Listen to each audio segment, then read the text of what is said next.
primer presidente de la Cuarta Transformación de México, su servidor Carlos Pozos, reportero de Lord Molécula y columnista de la revista Petróleo y Energía. Buenos días a quienes nos ven y a quienes nos escuchan. Antes de iniciar mis preguntas, un dato de mis datos.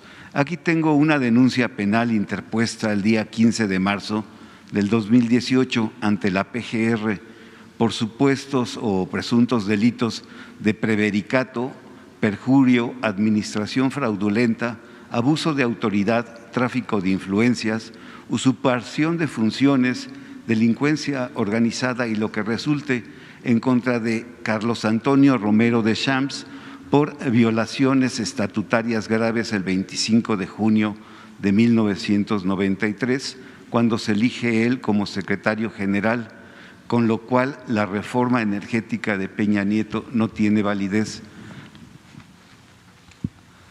Si usted gusta, aquí se la entrego a Jesús para su conocimiento.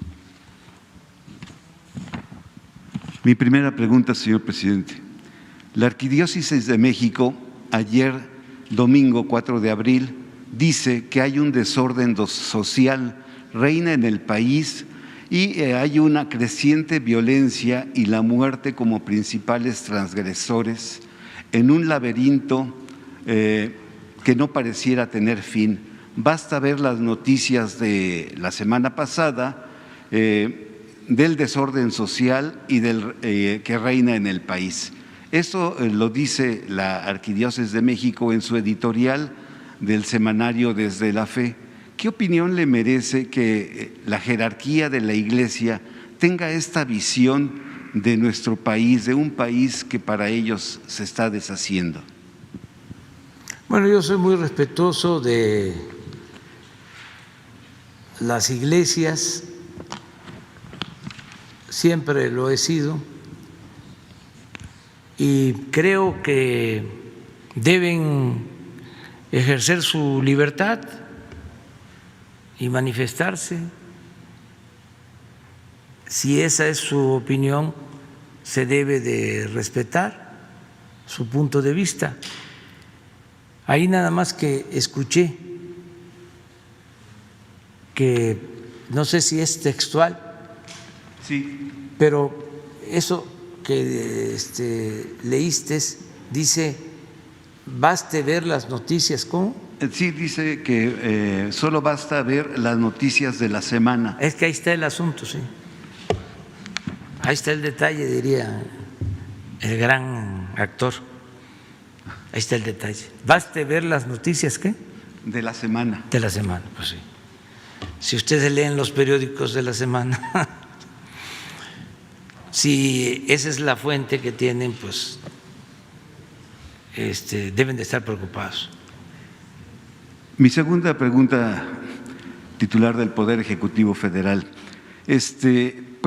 Mientras el jueves 1 de abril el Tribunal Electoral del Poder Judicial de la Federación aprobó los criterios para prohibir propaganda en las mañaneras y no difundir ni logros de gobierno, y todo deberá limitarse a fines informativos, mientras esto sucedía el día 1, la barra del periodismo honrado, congruente, con rigor, así como sus opinólogos que se identifican como oposición de la Cuarta T, que es Joaquín López, José Cárdenas, Ciro Gómez, Carlos Marín, entre otros muchos más, que tienen a la radio, la televisión y la prensa escrita conservadora a su disposición por décadas, utilizan dichos medios para una campaña negra en su contra, como la más reciente de Carlos Loret, que en entrevista a Diego Fernández lo llama usted embaucador, lo llama usted patán,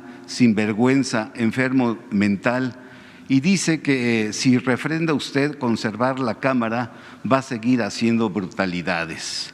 O bien el paladín del periodismo en México, ejemplo de honradez, lodo por sus siglas, lo acusa de una doble moral, en su doble discurso, dice que el gobierno de la Cuarta T ha comenzado a montar sin pudor el utilizar a los medios públicos que preside Genaro Villamil, el montar sin pudor investigaciones periodísticas contra quienes usted señala como sus opositores, y un ejemplo es Canal 11. La pregunta es, presidente, esto no es periodismo, esto es un proyecto político de estos periodistas y que responde a intereses específicos. ¿Se va a seguir permitiendo el que sigan con este proyecto político estas personas? Sí, porque por encima de todo está la libertad. No se va a censurar a nadie. No somos iguales.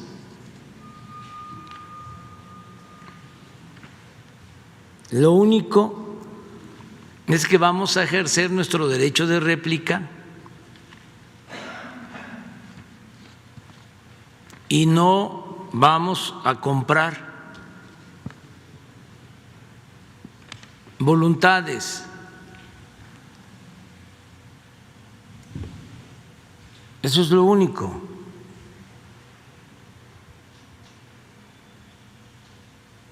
Pero somos libres, completamente libres.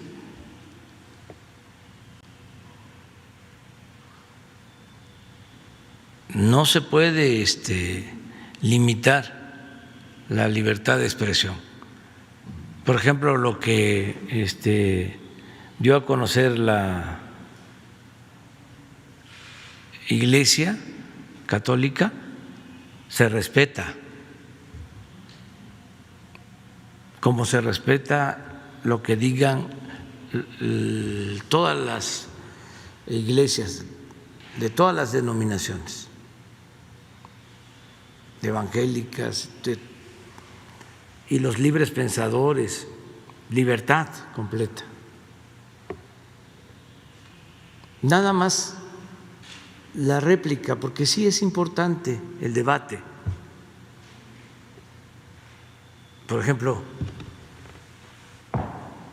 esto para los jóvenes, ¿no? Efraín Huerta tenía un poemínimo que dice: a mis maestros de marxismo no los puedo entender. Unos están en la cárcel y otros en el poder. Y una vez Arturo Martínez Natera me platicó de a quién iba dirigido el poemínimo.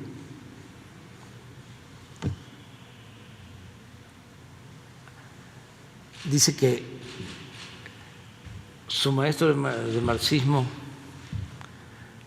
a uno de sus maestros de marxismo que estaba en la cárcel, era José Revuelta, y el otro maestro de marxismo que estaba en el poder era el señor que, en paz descanse, que fue director del Día. Ahora los que nos están viendo nos van a ayudar. Ramírez y Ramírez. Que Efraín Huerta se refería a los dos. A mis maestros de marxismo no los puedo entender. Unos están en la cárcel y otros en el poder. Porque el maestro Ramírez y Ramírez, de ser un hombre de izquierda, fue evolucionando hacia el centro, vamos a decir. Don Julio Scherer una vez me platicó de que estaba cubriendo, creo que la Cámara de Diputados. Él era periodista de la Cámara parlamentaria, don Julio Scherer, cuando comenzaba. Y entonces vio bajar a este señor Ramírez y Ramírez de un carro lujosísimo, pero además venía sentado atrás. Entonces salió el chofer y le abrió la puerta con un traje impecable. Y dice don Julio que él estaba platicando con un dirigente opositor de otro carácter, verdaderamente opositor, porque acuérdense ustedes de que habían los llamados partidos paleros, que no puedo hablar de eso porque nombres no. Quienes inventaron eso o crearon eso, porque no fue un invento, lo de llamar partidos paleros, ay, nanita, ahora pues no pueden decir lo mismo. Bueno, entonces dice don Julio que le comentó al opositor de aquellos tiempos. ¿Ya vio? Sí, Julio, pero no te extrañes. Este hombre se cansó de ser como era. Es importante la frase, ¿no? Hay quienes se cansan de ser como eran, que claudican, pero hay muchos casos. Acaba de escribir un libro en contra mía Roger Bartra, que era marxista, fue director del periódico El Machete del Partido Comunista. Y le hace una crítica muy fuerte a usted en ese libro. Sí, pero a lo que voy es, se cansó de ser como era y lo cooptó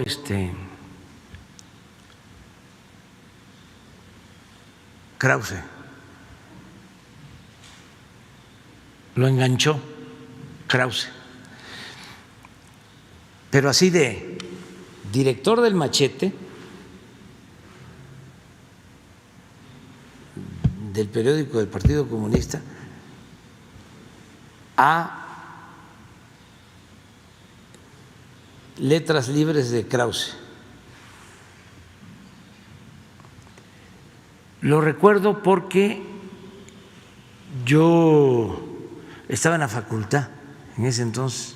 Él es mayor que yo. Él es como contemporáneo del maestro Semo, de Enrique Semo, y entre los dos hacían una revista muy buena, muy buena, que se llamaba Historia y Sociedad, una revista teórica. Semo, ahí está, y le mando un abrazo. Ese no se cansó de ser como era, sigue siendo consecuente. En cambio, Roger, pues también tiene todo su derecho, ¿no?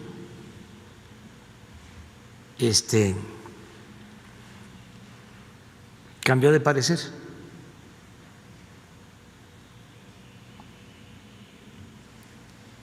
Entonces la vida es así y no hay que alarmarse y mucho menos censurar. Solo conocer los procesos, porque esto ayuda mucho, es didáctico.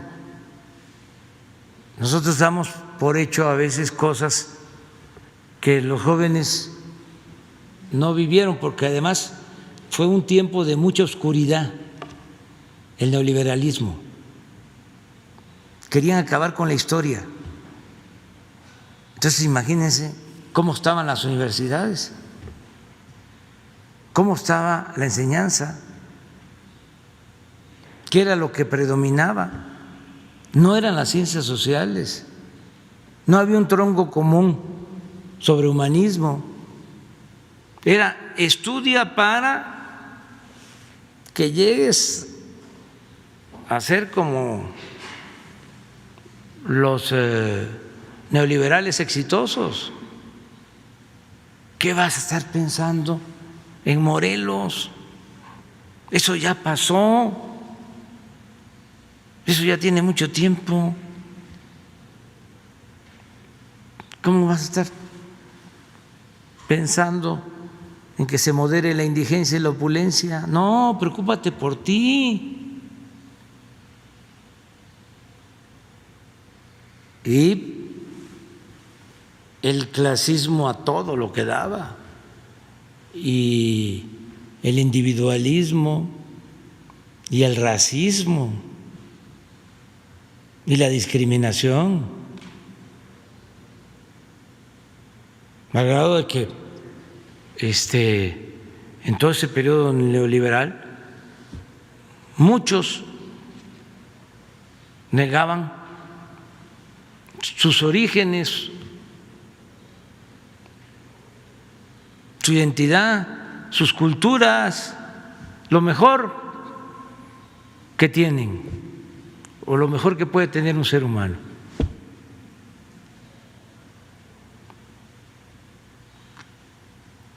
Entonces, nada más comprender que un proceso de cambio lleva aparejado también una revolución de las conciencias, un cambio de mentalidad. No se puede dar así, nada más a ver, como decía Martí, buscar el bienestar material, crecimiento económico, Producto Interno Bruto, empleo, salario, es importante, pero no solo el bienestar material, el bienestar del alma se necesita. Entonces, eso hay que irlo diciendo.